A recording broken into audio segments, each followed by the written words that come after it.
2 Kings, chapter 9. And Elisha the prophet called one of the children of the prophets, and said unto him, Gird up thy loins, and take this box of oil in thine hand, and go to Ramoth Gilead. And when thou comest thither, look out there Jehu the son of Jehoshaphat, the son of Nimshi, and go in, and make him arise up from among his brethren, and carry him to an inner chamber. Then take the box of oil, and pour it on his head, and say, Thus saith the Lord, I have anointed thee king over Israel. Then open the door, and flee, and tarry not. So the young man, even the young man the prophet, went to Ramoth Gilead. And when he came, behold, the captains of the host were sitting. And he said, I have an errand to thee, O captain. And Jehu said, Unto which of all us? And he said, To thee, O captain. And he arose and went into the house, and he poured the oil on his head, and said unto him, Thus saith the Lord God of Israel, I have anointed thee king over the people of the Lord, even over Israel. And thou shalt smite the house of Ahab thy master, that I may avenge the blood of my servants the prophets, and the blood of all the servants of the Lord at the hand of Jezebel. For the whole house of Ahab shall perish, and I will cut off from Ahab him that pisseth against the wall, and him that is shut up and left in Israel. And I will make the house of Ahab like the house of Jeroboam the son of Nebat, and like the house of Baasha the son of Ahaziah. And the dogs shall eat Jezebel in the portion of Jezreel, and there shall be none to bury her. And he opened the door and fled. Then Jehu came forth to the servants of his lord, and one said unto him, Is all well?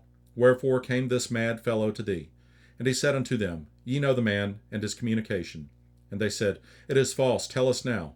And he said, Thus and thus spake he to me, saying, Thus saith the Lord, I have anointed thee king over Israel. Then they hasted, and took every man his garment, and put it under him on the top of the stairs, and blew with trumpets, saying, Jehu is king. So Jehu, the son of Jehoshaphat, the son of Nimshi, conspired against Joram. Now Joram had kept Ramoth Gilead, he and all Israel, because of Ahaziah, king of Syria.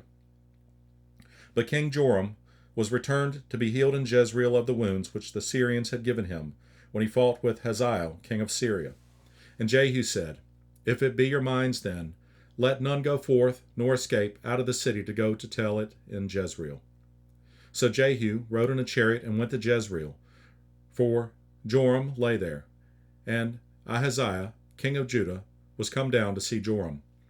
And there stood a watchman on the tower in Jezreel, and he spied the company of Jehu as he came, and said, I see a company. And Joram said, Take an horseman, and send to meet them, and let him say, Is it peace?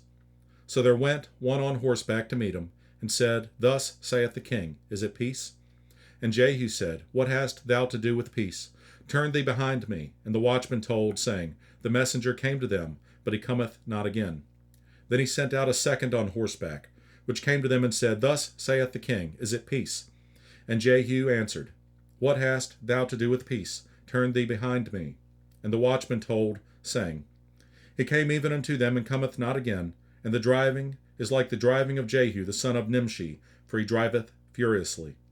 And Joram said, Make ready. And his chariot was made ready. And Joram, king of Israel, and Ahaziah, king of Judah, went out, each in his chariot, and they went out against Jehu, and met him in the portion of Naboth the Jezreelite. And it came to pass, when Joram saw Jehu, that he said, Is it peace, Jehu? And he answered, What peace, so long as the whoredoms of thy mother Jezebel and her witchcrafts are so many?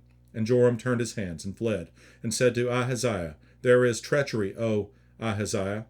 And Jehu drew a bow with his full strength, and smote Jehoram between his arms, and the arrow went out at his heart, and he sunk down in his chariot. Then said Jehu to Bidkar his captain, Take up and cast him in the portion of the field of Naboth the Jezreelite. For remember how that, when I and thou rode together after Ahab his father, the Lord laid this burden upon him. Surely I have seen yesterday the blood of Naboth, and the blood of his sons, saith the Lord. And I will requite thee in this plat, saith the Lord. Now therefore, take and cast him into the plat of ground, according to the word of the Lord. But when Ahaziah the king of Judah saw this, he fled by the way of the garden house. And Jehu followed after him, and said, Smite him also in the chariot. And they did so at the going up to Gur, which is by Abeleam. And he fled to Megiddo, and died there. And his servants carried him in a chariot to Jerusalem, and buried him in his sepulchre, with his fathers in the city of David. And in the 11th year of Joram, the son of Ahab, began Ahaziah to reign over Judah. And when Jehu was come to Jezreel, Jezebel heard of it, and she painted her face and tired her head, and looked out at a window. And as Jehu entered in at the gate, she said, Had Zimri peace? Who slew his master? And he lifted up his face to the window and said, Who is on my side? Who? And there looked out to him 2 or 3 eunuchs. And he said, Throw her down. So they threw her down, and some of her blood was sprinkled on the wall, and on the horses, and he trode her under foot. And when he was come in, he did eat and drink, and said, Go, see now this cursed woman, and bury her, for she is a king's daughter. And they went to bury her, but they found no more of her than the skull, and the feet, and the palms of her hands. Wherefore they came again, and told him. And he said, This is the word of the Lord, which he spake by his servant Elijah, the Tishbite, saying, In the portion of Jezreel shall dogs eat the flesh of Jezebel, and the carcass of Jezebel shall be as dung upon the face of the field, in the portion of Jezreel, so that they shall not say, This is Jezebel.